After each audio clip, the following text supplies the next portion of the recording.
Welcome to NC Political Tea, the show where North Carolina's political scene gets served piping hot, grassroots style.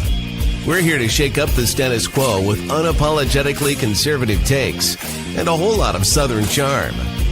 From the halls of Congress to under the dome, we're exposing the deals, the drama, and the dirt that the mainstream media won't touch. Who's fighting for your freedom? Who's selling out to the woke mob? And who's about to get roasted? No fluff, no filters, and absolutely no time for spineless politics. Just bold Republican commentary, sharp analysis, and enough sass to make the left squirm. So grab your sweet tea or something stronger, and let's dive into the hottest headlines and juiciest scandals rocking the Tar Heel State. This is NC Political Tea, where the truth always gets served.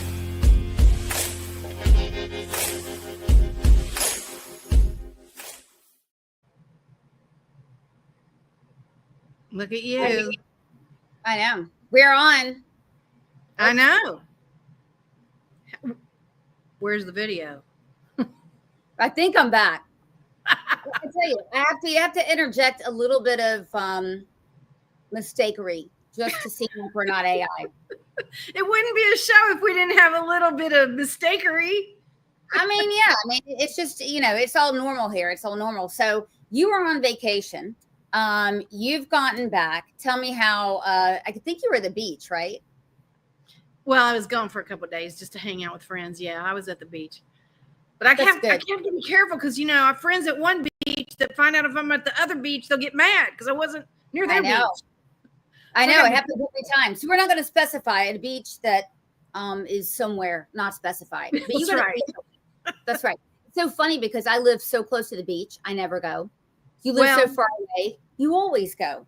Yeah, but I won't be going as much now because the pool's back in action. So I don't need to go to the beach. Now, I will go to visit my friends, but I don't need to go to the beach to be on the beach. I just go hang out with them and check out North Carolina, Florida, wherever, Alabama. That's right. I mean, we're kind of, we're America. We go everywhere. So that's right. We go wherever we want. Right. Anywhere we want. Anytime we want. So speaking of everywhere, this whole redistricting thing has gone crazy. It's gone from Texas to North Carolina. I'm going to play a video of what's going on in Texas because most of you guys know that the legislature down in Texas, or at least the Democrats, have been on the run because they don't want to take a vote for the second time. They don't want to take a vote on the legal process of redistricting. Here's them today walking out of the road. What is the deal here? They're democratically elected, supposed to do this. They're under a lot of threat. What's going on? Just tell us about Texas and how normal this is and what a big stink they're needlessly making of it. It's not normal, but it does happen in Texas where the Democrats walk out. They've done it in the past, but they're very upset right now because listen, when you're the majority, you make the rules. That's just the way it is. Now you have to follow, what the guidelines are in the Constitution, like in North Carolina, just as in Texas. But here's what's really going on. There's a lawsuit called Petaway against Galveston County. And in that lawsuit, the 5th Federal District Federal Court has said, look, you can't use race to define the districts. And the reason why they're upset is because there is a Black Republican named Dr. Robin Anderson. And when he said, hey, look, I'm Black, I should be able to use be counted as well. And they said, no, you don't count because you're a Republican. In front of the judge, they said that. So the judge is like, time out. We can't be saying one party because of color gets it and the other doesn't.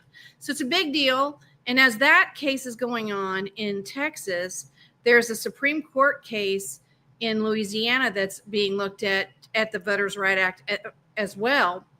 But Texas itself, listen, they know they're going to lose a bunch of seats. They're going to lose probably 5 seats.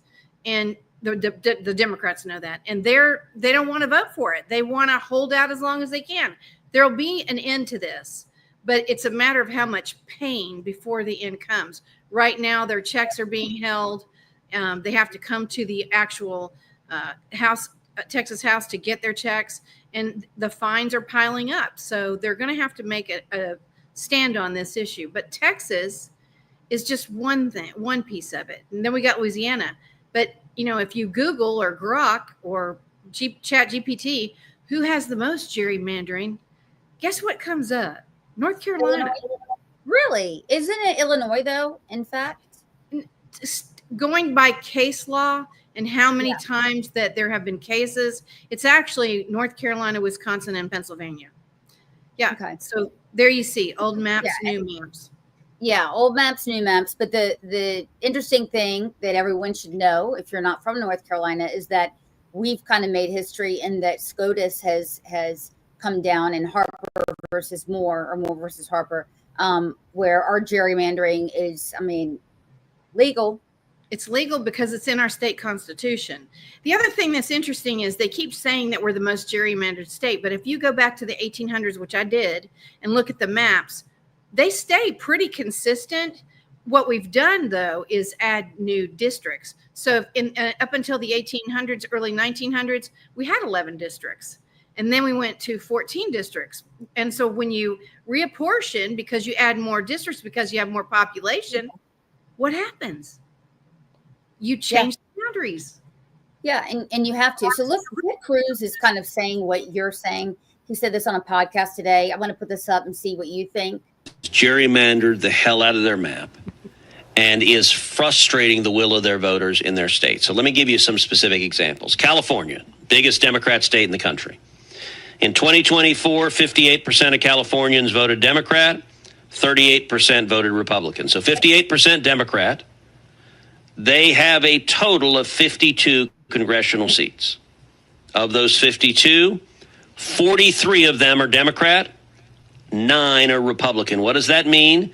It means the Democrats win 58% of the vote in California, and they get, wait for it, 83% of the congressional delegation. Wow. That's what they've done. Democrat there. So the 38% of Californians that vote Republican get a total of 17% of the congressional delegation. Okay. That's an obscene case of gerrymandering. Of course, I don't remember seeing Republicans walking out of the vote for that.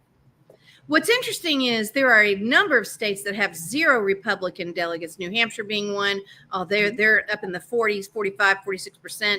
New Jersey has, too. Yeah, a lot of states have 0 or very few. New Jersey is one that really came to mind because it's at 49%, and they have only like 2 or 3 seats, which is ridiculous. So, I have to say, no matter how it worked out in North Carolina, even though people complain about North Carolina, I don't think the districts would change that much. Truly, even if we went through it like Texas is, the way our districts are broken down, it really wouldn't give the Democrats anymore. They may or may not. One seat is iffy because I think Don Davis's seat would actually teeter. That would be the only one. But I think the rest of them are very secure in what they actually represent right now. Yeah. I do too, because obviously the Durham, Raleigh, Chapel Hill, we see Marxist. We also see, and then we see Don Davis, who is I would say a moderate Democrat, up in the rural area of District 1, which is on the coast and right by Virginia, up in the upper part of our state. So yeah, I see what you're saying. And so is there case law that's going to nail this down and give us some definitive answers on everything? Well, the Federal Court, the Fifth Circuit in Texas has made their determination. I'm sure it's going to be appealed. But we also, like I said, there's another case in Louisiana that's at SCOTUS right now, and they're asking them to go back and explain why we should use race as a way to district. So I think that case is more important right now than even Texas. But what Texas shows for us is that this is a pervasive problem across the United States. The redistricting, not the redistricting, but the Democrats' reaction. Well, no. Redistricting itself is a problem. because we've let it go under the radar. We've let Mark Elias and those guys just bully people across all these states. And now people have woken up, which is something I've talked about for a couple of years, but most especially in the last 3 months. Now there's pushback. Now these Republicans are getting a backbone and saying, we're not doing this anymore. Yeah. And there's so much right now that Republicans are getting a backbone for, because Republicans have let things slide and have been, some people will say bipartisan. I will say weak. You cannot be bipartisan with Democrats because they're straight up crazy. So we really need to fight back. But one of them is a story that I wrote for NCT yesterday, and Daily Wire picked it up, about our farmland being completely taken over, in some cases by the CCP. Here's the story that I wrote. Yeah, but look, it's not just about land. It's about security, sovereignty, and whether North Carolina is going to let hostile foreign governments plant their flag in the backyard. So yesterday, Pete Hegseth made it plain. He's like, look, the Pentagon is going to dig in to who's buying land near military bases and why. The CCP and others, as you know, have been quietly buying up land, in a lot of cases in North Carolina, and sometimes dangerously close to runways, radar towers, training grounds. President Trump said, look, we're going to put a ban on this nationwide. Republicans in Congress are pushing back. Now, check this out. In North Carolina, we're on the front line of the fight. There are two dueling plans that I'm going to tell you about. But what do you think about what Pete Hegseth said? The Pentagon is finally going to look under the hood of why are hostile foreign governments interested in buying farms in places like North Carolina? Well, look, I don't know if you know this, Sloan, but I think the Chinese are very sneaky, and people have just, we are too tolerant. I'll just say it. Yeah. I don't know if you know this, and I've said this before, but, my father had told me many years ago, we have friends buried at Arlington. He said, you have to be really careful walking around there because there are Chinese spies trying to see where you're going so they can find somebody to make you feel like, have a pity party. And that's the same thing going on around military bases. They're going to get as close as we allow them to get as close to people to get the information they need. They're sneaky. Okay. Well, now Raleigh lawmakers have two competing bills, and this may help. So there's a Senate version that's going to block adversarial foreign governments from buying any property within 25 miles of a military base. That doesn't go far enough. There's a House version. This is House Bill 133. And what that does, it goes bigger. I think it's smarter. 75-mile exclusion and a total statewide ban on foreign adversaries owning agricultural land. So that means no loopholes, no buying up farmland in some other county to get around the rule. Now, you're going to talk about this because, agriculture is our largest industry at $111 billion a year. The military is our second largest at $80 billion a year. If we don't protect them both, we're playing defense with one, and really leaving ourselves without any bargaining power with the other as far as food supply.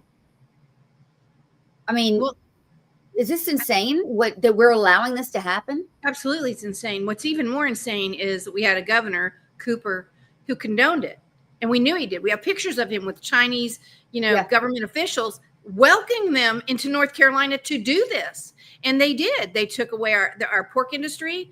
All the pork farms are basically the largest ones are owned by China. We've allowed Chinese industries into the state with open arms. Yeah. And that, look, I mean, what we're talking about here, guys, it's not paranoia. It's pattern recognition. The USDA, the records show that foreign ownership of North Carolina farmland, it's already in the hundreds of thousands of acres already. Not all hostile, right? But without strong tracking and a clear ban, we don't know what's being bought near our base. Think about it. By Fort Bragg, Camp Lejeune, Cherry Point, I mean, that land around there, that's sight lines for surveillance equipment, spy balloons, drones, in modern warfare. I mean, you don't need to see a base with your eyes. You can do it with electronic surveillance if you're close enough. And that's why this buffer is important. So, Margot, it's really not just national security. It's food security. Foreign adversaries. Yeah. I mean, look, if they don't, yeah. If you were to do Maslow's pyramid, shelter, safety, all that stuff. It's all of those things. It's all of them. Security for our country, security for our nation, or for our state and our neighborhoods, food security, just general security, because we don't know who's at those bases. We don't know who are at those businesses. We don't know if they're foreign operatives. Carol, you know that you just asked a wonderful question. Can it be clawed back? So these two bills have not passed yet, which really pisses me off. They were a House bill and a Senate bill, two competitor bills, did not get a full vote. So there's two different bills. Can they, during the short session, put something together and pass it? It can be done. It needs to be done. To let this bill pass, and we're going to tell you about another bill that just put our entire healthcare system up for grabs. I don't know if I'm going to be able to do this story without cussing, but we can do it. We can do it. You're the queen of large words. You could do it. I'm the queen of large words. All right. Okay. I'll do it. Yeah. Cuss words are shorter. You have a point there. But I mean, the food supply, and you're always talking about how precious the farmland is to us already. And it's cultural for me. It's cultural. So what do we need to do to light a fire under the asses in Raleigh to get them to pass this bill? We need to do the same thing we did with Shrimpgate. We need to get down there and we need to start, making a scene, and farmers need to include themselves in these protests or discussions. We need to have more people get involved and make it routine to have their voice heard. Listen, you only get one legacy in your life if you're from North Carolina and you own land. When you lose it, it's very rarely can you get it back. And that's exactly what they're doing. They're taking our culture from us. Hell yeah. Because look, we have to act now, because once the land is gone, it's gone. And you're not going to get it back. Well, we've been wondering why we didn't fight harder for it. And so those are the bills. It's House Bill 133. So if you want to call your reps now and let them know. And Carol, the only way to claw this back, it's an existing issue, an existing problem, is to call your legislator right now. I'm going to tell you something.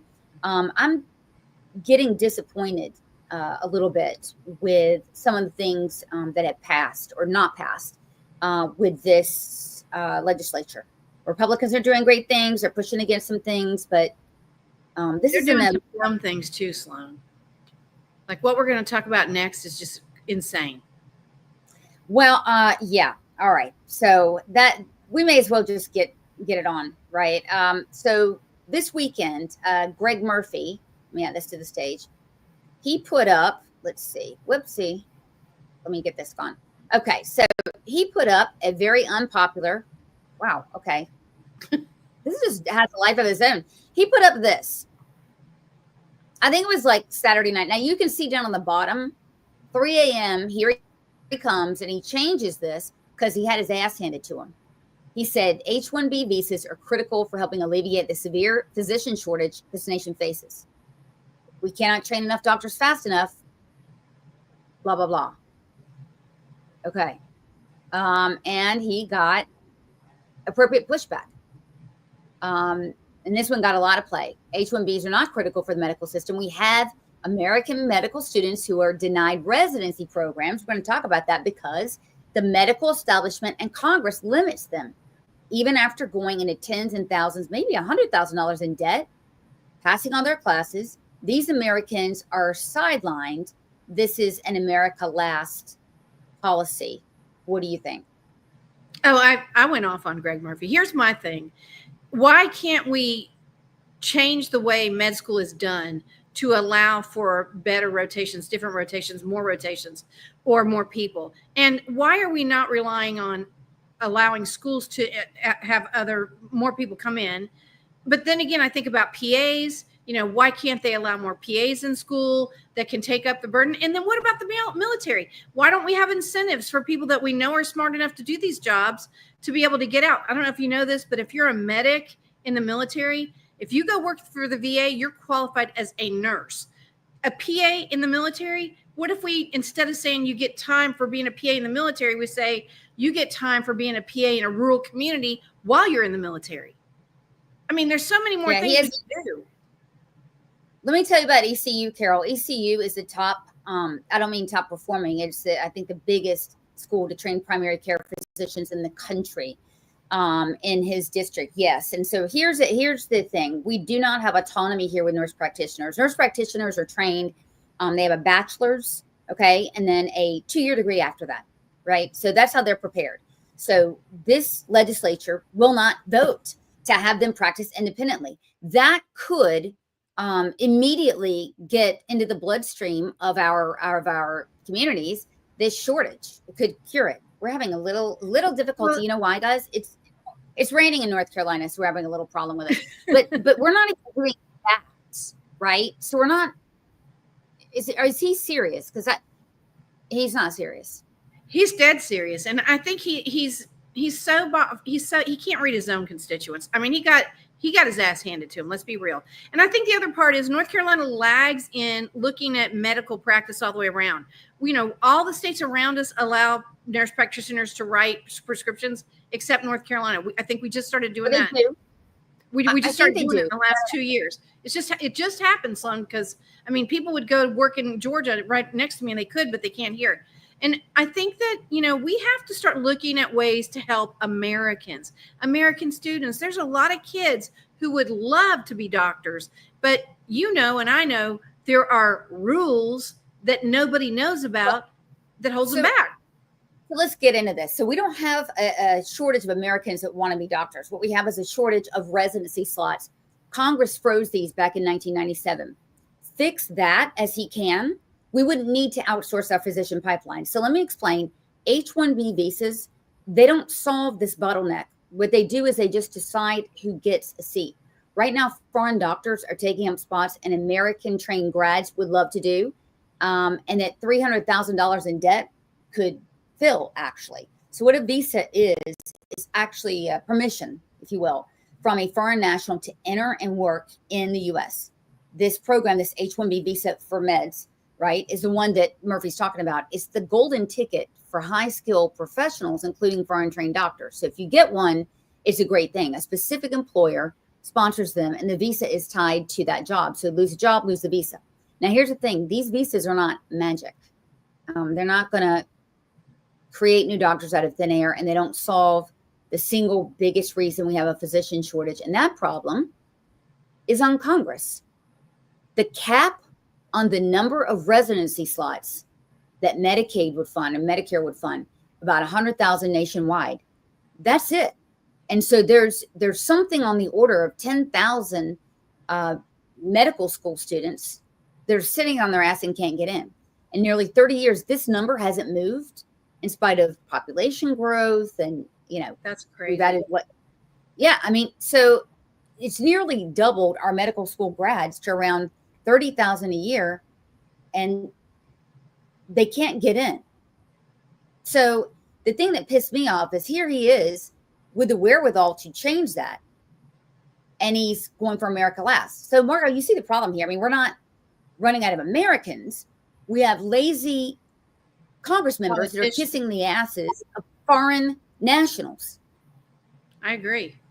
I mean, honestly, I've never been a big fan of Greg Murphy ever since he came out positive on COVID, not meaning he was positive, but that he, you know, supported all the vaccines and everything. I thought that was a weak position. I don't care if he is a physician, but you know, this to me details in full view his perspective of his own constituents who North Carolina, how many medical schools do we have? How many rural areas could use somebody that isn't a hospitalist from a foreign country? Because many rural doctors that are hospitalists in rural areas are not from America. Well, you know what the percentage is, actually. 47%. 47% of hospitalists are from a foreign country. And you know what he's saying what he's saying doesn't even make sense. So look, here's the alternative he should have been pushing for if he really wants to help solve the problem. Expand residency slots. Congress can lift the cap, which he should do. And states like North Carolina, get this, can create their own slots through direct hospital funding. And I think I think there can be some accommodations and incentives too. Like when my sister was going through medical school, they were able to do rotations in Australia because the rural areas of Australia didn't have enough doctors. So, but that counted toward med school because she did a rotation there. It was very rural. So I think there's some ways we could do things here to help accommodate doctors and even cycle them in and out appropriately to keep them employed and help the country. That's right. And so this guy, Nick Plum, is a researcher. He was really on his game. He said, look, you know, 75% of the foreign nationals we bring into North Carolina work in urban areas. 25% work in rural areas. So he's full of it. So the most, you know, and in these urban areas, you can make 400 to 500 grand. And in the rural areas, you make 200 grand. So we have foreign nationals coming in here, taking the job of Americans, right? By the way, we'll talk about this old SOB in a second, for what he's trying to do to or what he did to North Carolina, because I have to take a cleansing breath here before I begin. No, well, I'm just going to finish up with Greg Murphy. His approach is really keeping the choke point in place, and it props up foreign labor. A real solution is to break the choke point entirely. Unleash American doctors. They're already in training. Restore the principle that U.S. medicine is built on one high uniform standard for every doctor to treat patients. Now, been on the phone about this, it's pissing me off. So now they're in the infinite wisdom of most Republicans. Most North Carolina Republicans voted for this. Before we talk about it, let me just put this up. This is the evil genius. Well, he's not a genius. He's a SOB. He's a rep also, Greg Murphy's district. So he's another doctor at ECU who was pro-transing kids.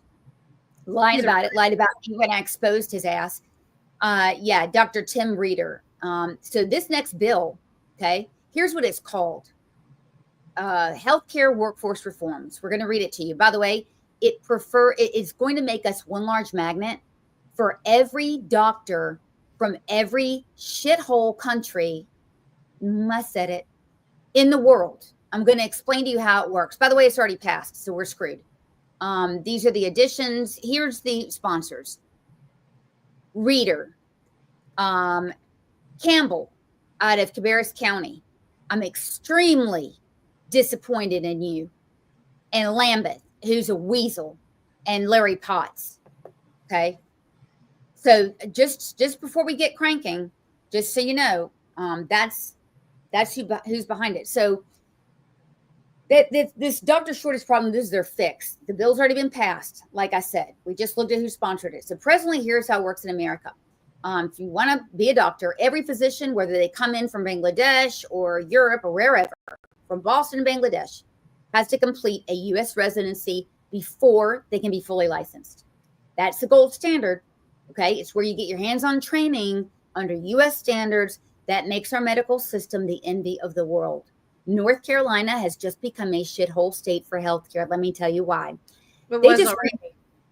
It is even worse. They just created a new category called Internationally Trained Physician Employee License. And what's the magic requirement now? Not a U.S. residency. So any doctor from any country can come in here that has 10 years experience from any shithole country and immediately get right to work ahead of and for lower wages than an American doctor. And guess who oversees the whole thing? The corrupt Democrats medical board. So they gave all the control of this, all the oversight to the Democrats on the medical board. So can we just breathe for a second so I can just say this? So not only are we we're one of 4 states that'll take doctors that are felons. Now we'll take doctors that are felons that we can't check their record from a foreign country and let them get ahead of American doctors and practice. Because how are you going to be able to tell what their record is? How we do that? Right.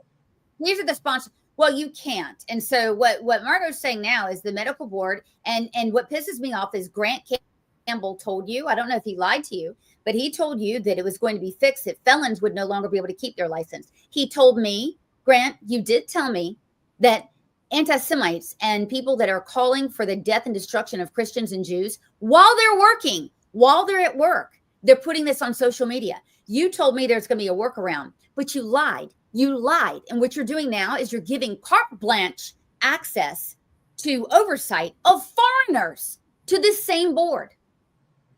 I just think that we have I think we have a very schizophrenic House. I did notice that Jennifer Balkum didn't vote for that. Destin Hall didn't vote for that. But what's really sad is we've got these two doctors that are helping make decisions because they are doctors. Disgusting. And I'm just going to say it. Not all doctors are good doctors. Disgusting. Absolutely disgusting. So here's what it is. Imagine this. An American, American medical school graduate. Let's say he's the first doctor in his family. Really friendly, really proud. Didn't match into residency because I already told you how hard it is to match. Remember? Congress, they kind of messed everything up. He's got $250,000 in debt.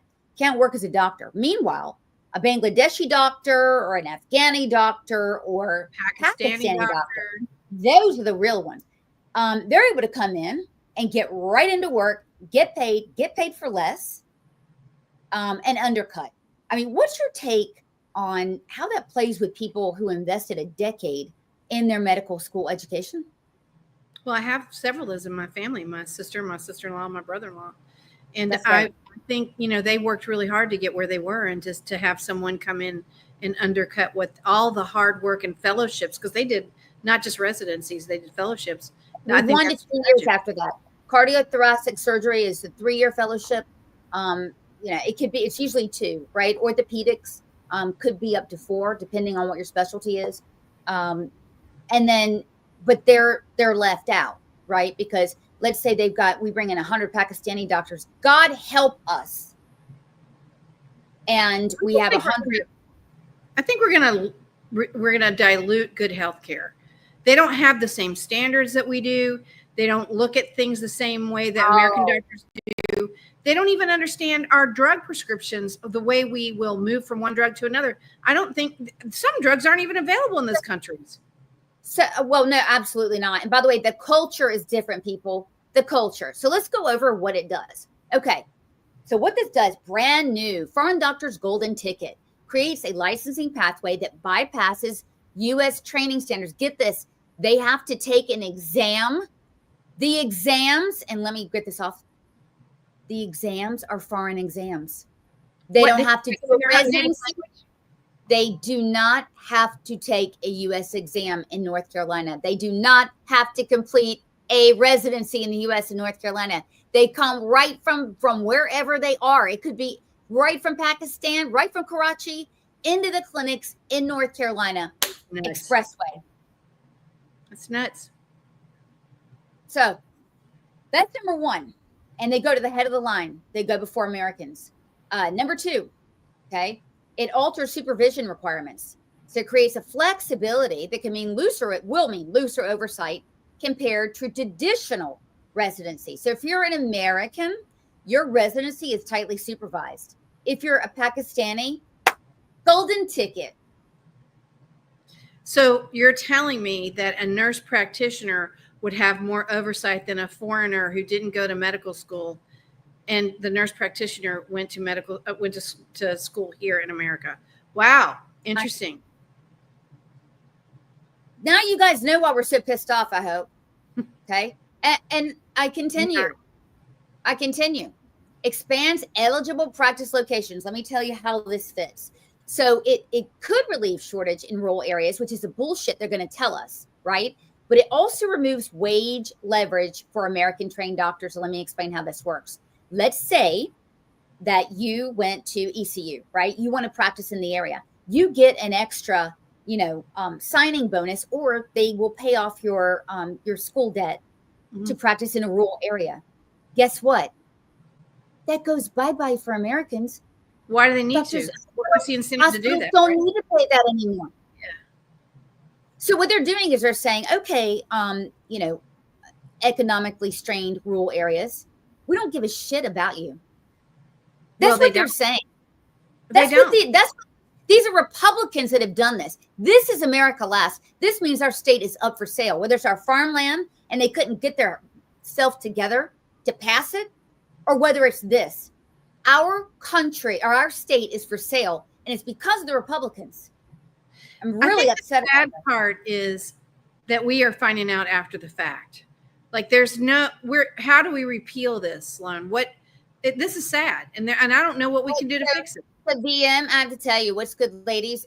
You joined in at the wrong time because we are teeing off. So, okay, this is number 4. Accepts foreign exams and training as equivalents. So the current U.S. law around everywhere in the U.S., they have to pass one of two American standards and pass a residency training. I'm going to repeat. If you are from a foreign country, you go right from whatever tent you're practicing in, right into a damn exam room in North Carolina. So I guess if I were looking for a way to fight this, I would ask, do the nurses get a free pass and can take it for an exam? Do the PAs, do the pharmacists, or dentists, whatever? Because I got to tell you, if they don't, this is not for life. But a doctor is over all of those positions you mentioned.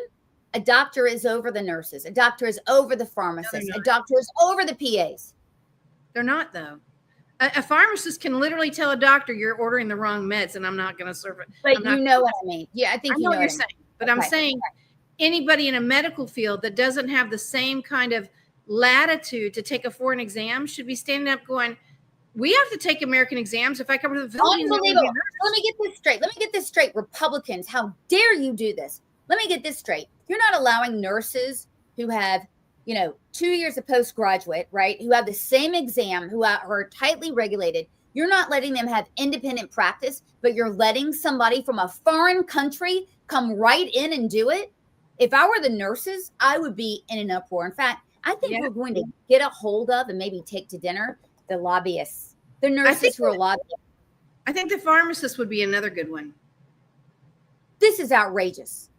This is simply outrageous. Okay, so serenity now. It's gone. We're done. There's 2 more slides here, guys. All right. Creates a 2-tier license system. So it sets a precedent for based on where you're trained, not your skill or patient outcome.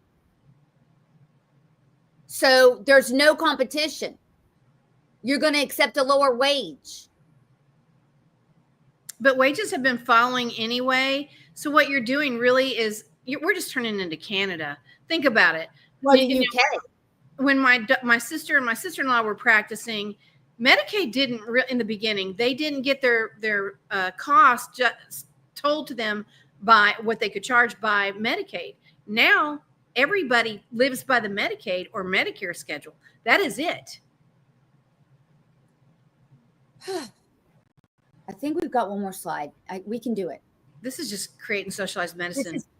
This is absolutely horrible. Can the feds trump this? Carol, that is an excellent question that I am going to check on. I think we should call our friend Harmeet Dillon and ask her. I think we should.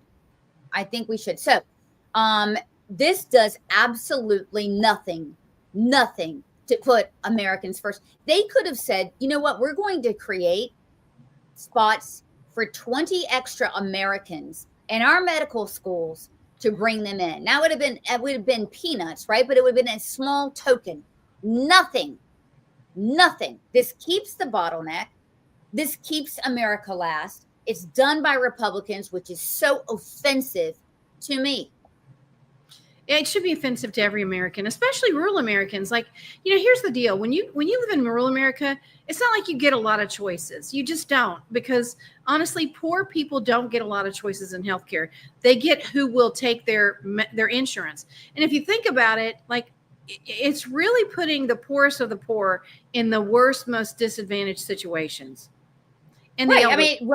No, because remember, they're going to go. If pattern follows practice, they're going to go into the urban areas. So here's the bill you're looking at. Okay.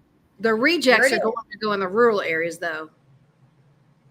Well, we don't know that. We have no way of knowing that. Believe me, I've worked in hospitals all over New York City and all over the state of North Carolina. I sold medical stuff and I was in the OR with them. There are dumbasses no matter where you are, right? All over the place. They're equally distributed. That's the one thing that's the iron law of stupidity, is that it's equally distributed. I'm not kidding you. So let's go to this highlighted part right here.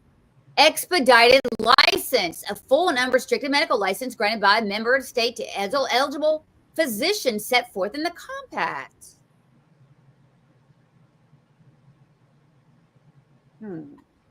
Interstate compact, we don't mind, right? Interstate compact is great because, I can go from one state to the other, right? In practice. Country is a very different thing. Absolutely.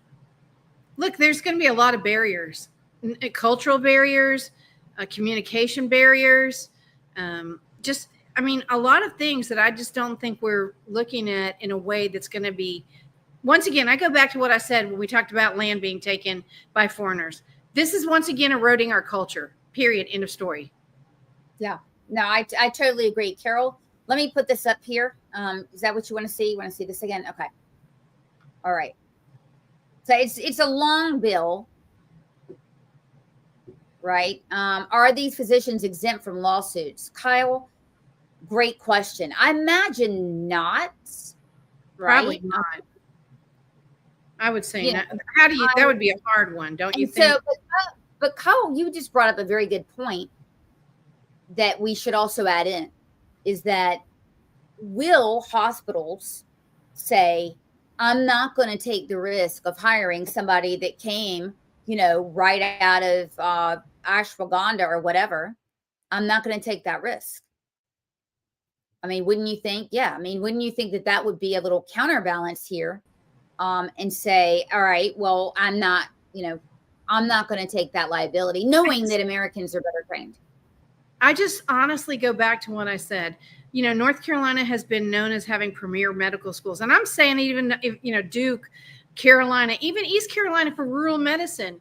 And once again, we are eroding our own culture to benefit others from outside of our state and our country. I just do not understand. Yeah, I mean, it's hard to understand. It's very hard to understand. But we're going to move along because we have yet another issue to tackle. And that's the issue of teen crime and violence. And it's, spreading like wildfire here. This is another policy. We're going to start at the federal level and we're going to go on down. But Judge Jeanine Pirro, I just love her. So she said this yesterday. They do nothing to. Okay. Sorry about that. I got so excited, you guys. I forgot to move this. All right. Here we go. Here we go, maybe. Here we go, man. Listen, the more I can keep you guys on the edge, the better we're going to do. Passed that do nothing to protect the people of this city and of this district. And I will reference a case that I wrote an op-ed piece on that I've been talking about for weeks. A young person gets on a bus with an illegal gun. There is a family on the bus. He makes a decision to shoot someone in the chest. To me, that's intent to kill. But for the grace of God, that individual did not die. Now, he's got a gun. It's illegal. He used the gun. Guess what the sentence was? I got a conviction. The sentence was probation. Wow. We can't have that. And by the way, he wasn't a kid. He was 19. These are the rules of the D.C. Council. They're also the rules here. But she goes on. Understand that the jurisdiction is through the state attorney general, Brian Schwab. I did a poster of the young man from Doge who was beaten bloody with a severe concussion, a broken nose. And then I did a poster of what happens to those kids because I can't arrest them. I can't prosecute them. They go to family court and they get to do yoga and arts and crafts. Yoga and arts and crafts. And she's not wrong. They know it. Yeah. And they know it. They know what their sentence is going to be. And by the way, they're committing murder. So look, she's sounding the alarm on the violent crime. But let's call it what it is. It's criminals. Okay. Their answer is yoga and ice cream. It's making headlines in DC because the system's already collapsed spectacularly. In North Carolina, the collapse is more insidious, buried in state school board decisions, which I'm getting ready to show you guys, and backroom memos. We're not far behind. So Charlotte-Mecklenburg saw juvenile homicide charges jump from 3 in 2023 to 12 in 2024. That's a 300% increase. These are murders, you guys. Statewide, it rose from 35,899 violent crimes, okay, to 40,444. That's a lot of numbers, but that's about 5,000 extra cases of violent crime. This is, beatings, stabbings, etc. Detention admissions in North Carolina went up 52%.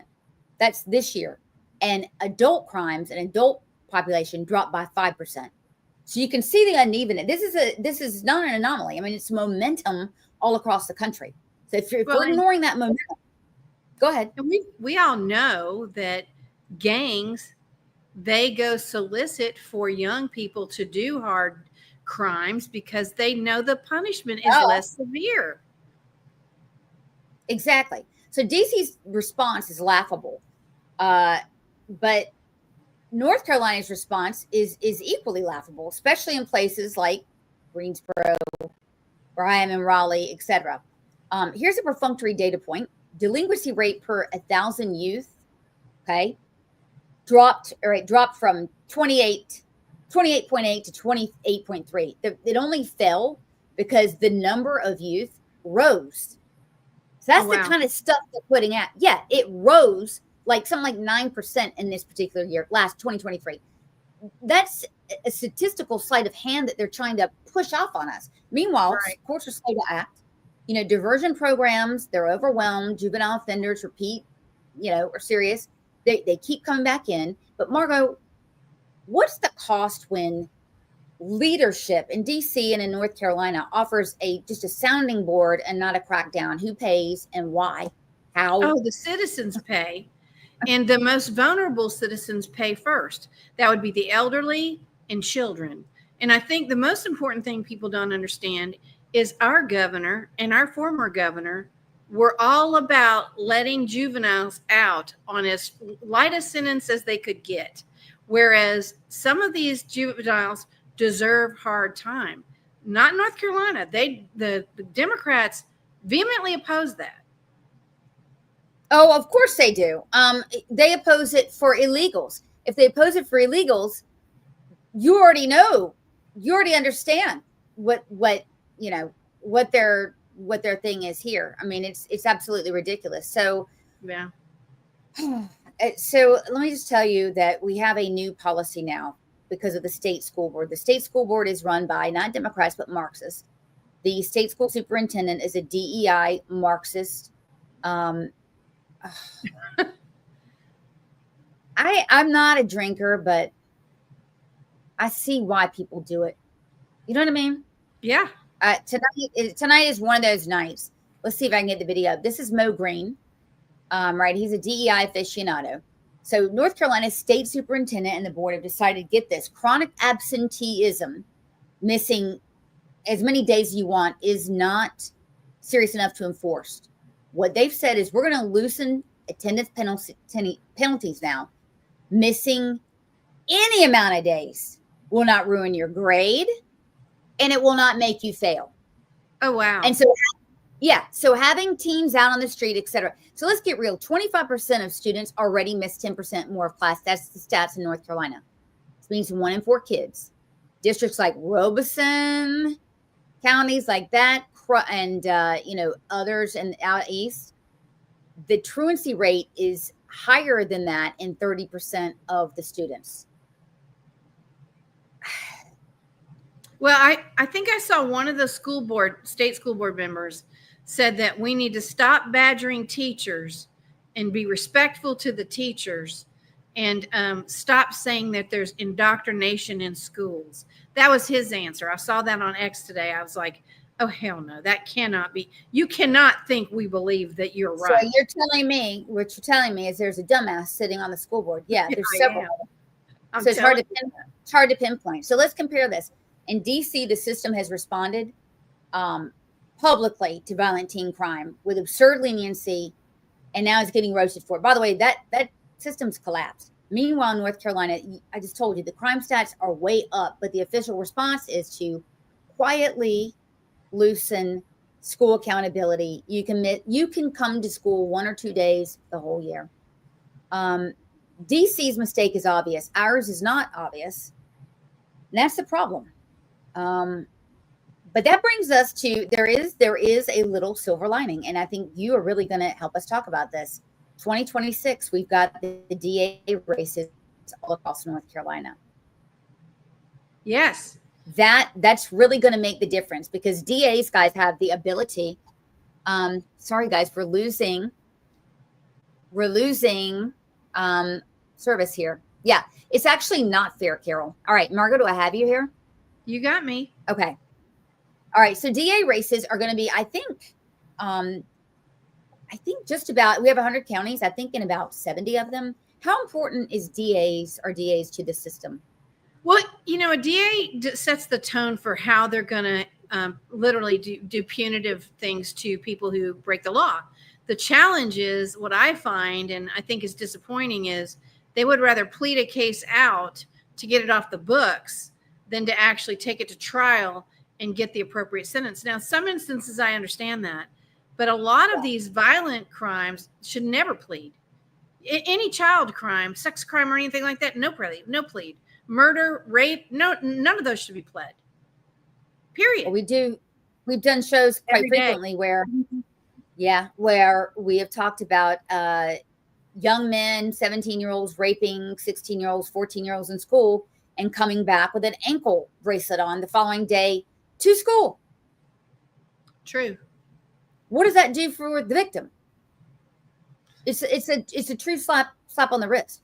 And so what they're going to do is, they plead out or they bail out. I mean, by the way, Kalina, they don't bail out because there's no money bail in places like Durham, Charlotte. Well, Kalina actually brought me a pretty cool case that happened in Florida.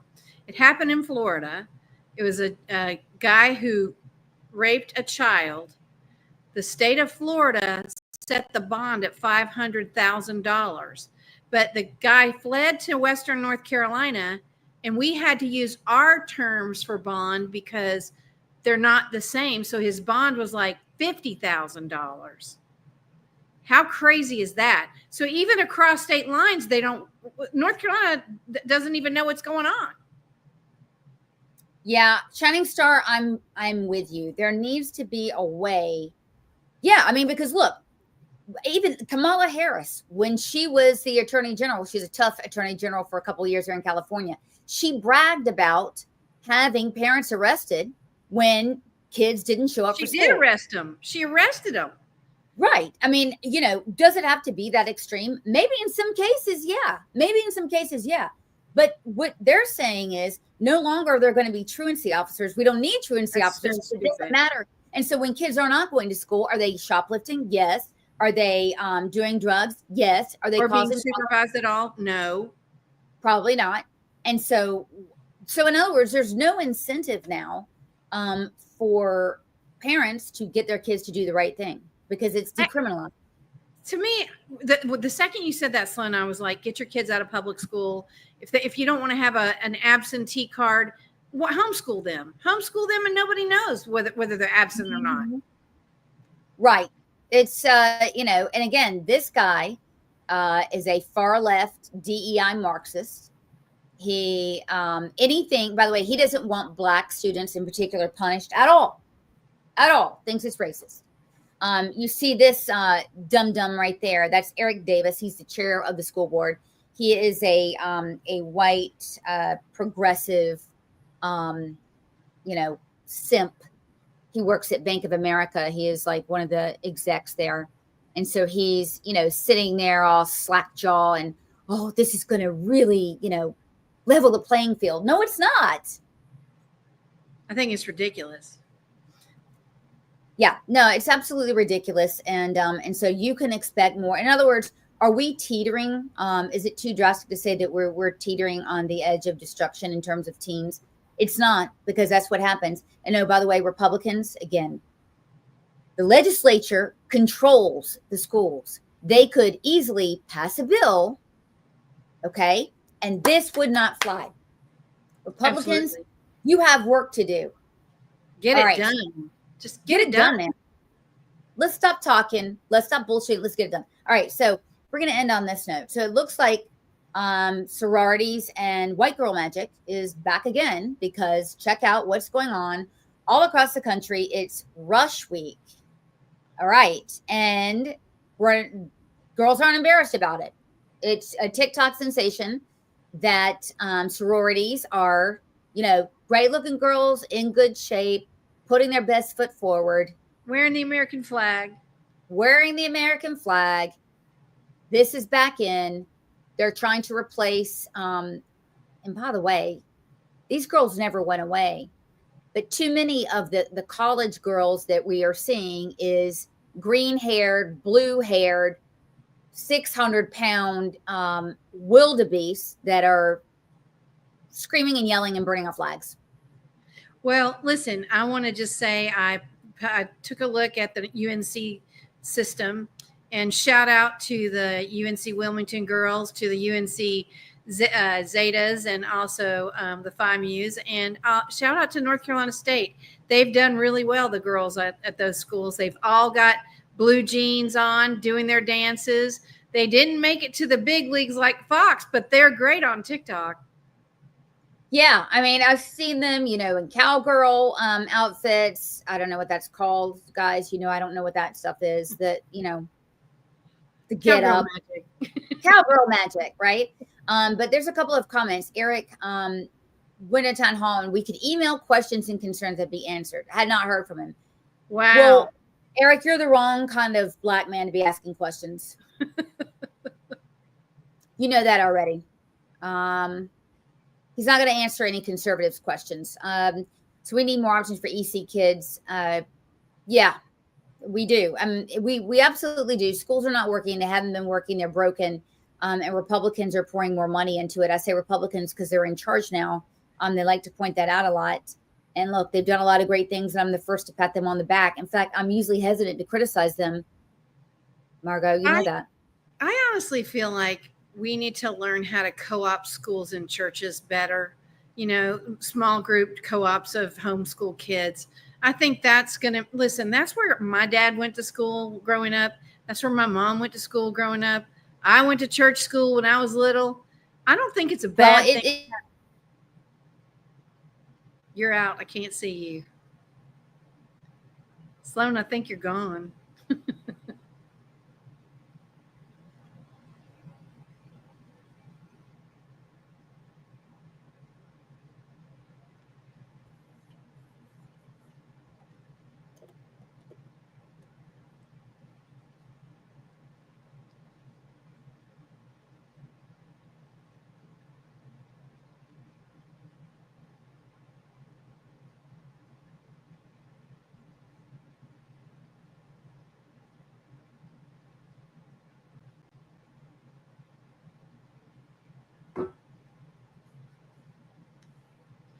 All right.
That's a wrap on today's NC Political Tea. We hope you're leaving sharper, spicier, and ready to take on the political craziness in the Tar Heel State. If you loved what you heard, or even if it made you mad, don't forget to subscribe, leave a review, and share this show with your friends, family, and that one coworker who just needs the truth. Follow us on social media to stay in the loop and get your daily dose of conservative fire. And remember, here in North Carolina, the grassroots grows stronger when we stand together. Until next time, keep the faith, keep up the fight, and don't let the left water down your tea. This is NC Political Tea, where we spill it like it is.